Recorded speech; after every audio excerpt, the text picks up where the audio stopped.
क्या आप भी सिर्फ 3 रुपए के किसी पेनी स्टॉक की तलाश में हैं, वो भी ये सोचकर कि L&T और कोल इंडिया जैसी दिग्गज कंपनियों के साथ काम करने वाली ये इंफ्रास्ट्रक्चर कंपनी कल को आपको मालामाल कर देगी। आज हम कंस्ट्रक्शन और रिन्यूएबल एनर्जी सेक्टर के एक ऐसे ही बहुत तेजी से चर्चा में आ रहे शेयर का पूरा कच्चा चिट्ठा खोलने वाले हैं, जिसका नाम है PVV इंफ्रा लिमिटेड। इस कंपनी का मार्केट कैप करीब 77 करोड़ रुपए के आसपास है। लेकिन सबसे बड़ा सवाल ये है कि क्या ये सच में कोई छुपा हुआ हीरा है या फिर छोटे रिटेल इन्वेस्टर्स को फंसाने का एक नया और खतरनाक जाल। अगर आप इस स्टॉक में एक भी रुपया लगाने के बारे में सोच रहे हैं ना, तो अगले 3 मिनट की ये वीडियो आपके बहुत काम आने वाली है। इसलिए हमारे चैनल को सब्सक्राइब कर लीजिए और वीडियो को बिना स्किप किए लास्ट तक बने रहिए। तो दोस्तों, सबसे पहले ये समझते हैं कि ये कंपनी कब से काम कर रही है और इसका बिजनेस मॉडल क्या है। देखिए, ये कंपनी काफ़ी पुरानी है, 1995 से मार्केट में एक्टिव है। कागजों पर इनका बिजनेस प्रोफाइल बहुत बड़ा है। ये कंपनी रियल एस्टेट और इंफ्रास्ट्रक्चर डेवलपमेंट के काम में जुड़ी है, जिसके तहत ये मल्टी स्टोरी कमर्शियल और रेसिडेंशियल बिल्डिंग, टाउनशिप, सड़कें और हाईवे बनाने का काम करती है।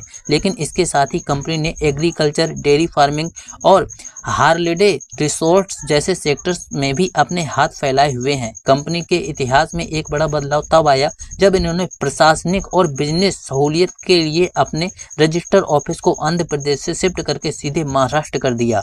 अब दोस्तों, बात करते हैं कंपनी की उस ताकत की जिसकी वजह से ये स्टॉक अचानक लाइमलाइट में आ गया है।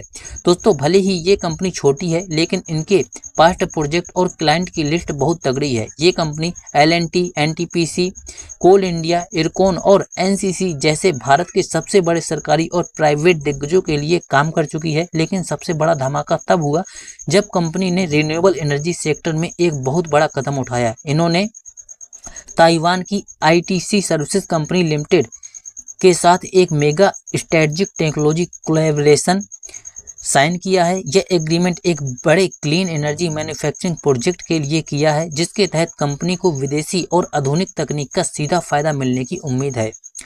दिग्गज सरकारी ग्राहक और ताइवान के साथ करोड़ों की डील सुनना जितना शानदार लगता है, दोस्तों, पेनी स्टॉक का कड़वा सच उतना ही रिस्की होता है। इस स्टॉक में भी कुछ ऐसे गंभीर रेड फ्लैग्स हैं जिन्हें नज़रअंदाज नहीं किया जा सकता। पहला बड़ा रिस्क, कंपनी का रेवेन्यू स्ट्रक्चर बहुत हैरान करने वाला है। कहने को ये इंफ्रास्ट्रक्चर और रिन्यूएबल एनर्जी कंपनी है, लेकिन पास्ट रिकॉर्ड के मुताबिक इनकी 97% से ज़्यादा कमाई सिर्फ स्टील की ट्रेडिंग से आती है। यानी इनका मुख्य कंस्ट्रक्शन और एनर्जी का काम जमीन पर अभी उस रफ्तार से रेवेन्यू जनरेट नहीं कर रहा है।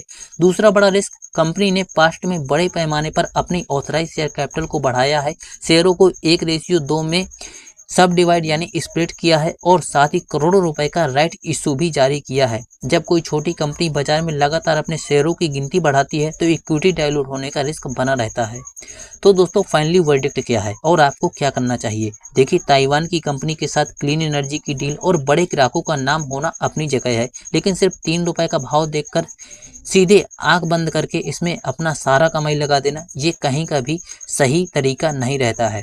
दोस्तों, अगर आपको इस कंपनी को सच में टैकल करना है तो सबसे बेस्ट तरीका यही रहेगा कि इसके आप क्वार्टरली रिजल्ट यानी तिमाही नतीजों को लगातार ट्रैक करिए। जब तक कंपनी का यह ताइवान वाला clean energy project ground level पर सच में शुरू होकर बड़ा रेवेन्यू और सेल्स जनरेट नहीं करता है, तब तक कंपनी सिर्फ स्टील ट्रेडिंग पर अपनी निर्भरता कम करके अपने कोर इंफ्रा बिजनेस को मजबूत नहीं करती। और सबसे ज़रूरी, जब तक कंपनी लगातार हर क्वार्टर में मजबूत नेट प्रॉफिट यानी शुद्ध मुनाफा कमाकर नहीं दिखाती, तब तक के लिए सिर्फ इसे अपनी वॉच लिस्ट में रखना ही सबसे सही फैसला होगा। दोस्तों, किसी भी स्टॉक में निवेश करने से पहले अपनी खुद की डीप रिसर्च जरूर करिए या अपने फाइनेंशियल एडवाइजर से सलाह लीजिए, उसके बाद ही किसी स्टॉक में निवेश करने के बारे में सोचिएगा। उम्मीद दोस्तों ये वीडियो आपको पसंद आया होगा।